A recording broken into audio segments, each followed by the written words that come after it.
Eu não sei usar pra esquecer desse problema. Fugi de casa. Meu pai chegava bêbado e me batia muito. Meu sonho é estudar, ter uma casa. Essa é uma história que comove todos nós. De uma criança que via no chefe um super-herói.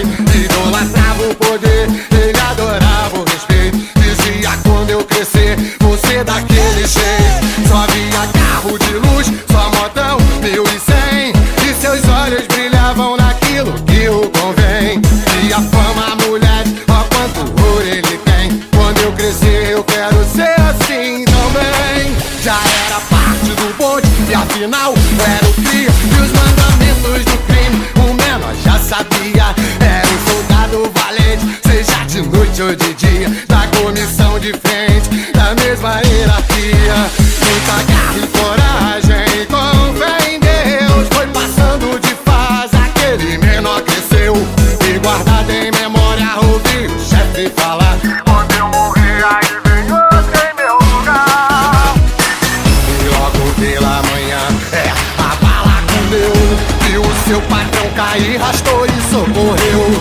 Os olhos lacrimejaram e ele veio a dizer: e pra mim termina aqui, agora é com você. A lágrima rolou e o patrão faleceu. Fecha tudo e sela o truque agora. E a história do menor se cumpriu. Profetizou em palavras, eu sei que alguém ouviu. E já formado no crime, com seu diploma na mão, foi nomeado como o novo patrão. E a história do menor se cumpriu. Profetizou em palavras, eu sei que alguém ouviu. E já formado no crime, com seu diploma na mão, foi nomeado como o novo patrão. E era cria querido em toda a comunidade, respeitado no bonde por atos de coragem.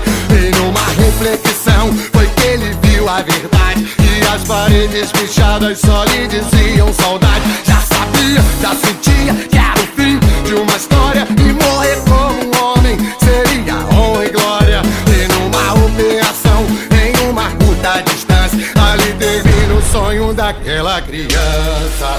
Essa é uma história que comove todos nós.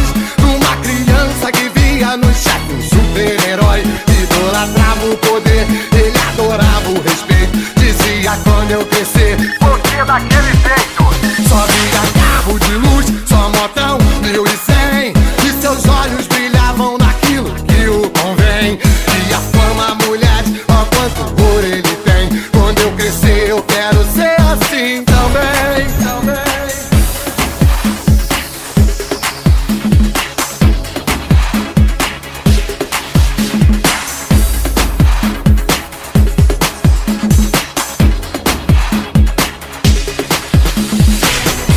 Quem sabe no bagulho aqui sou eu.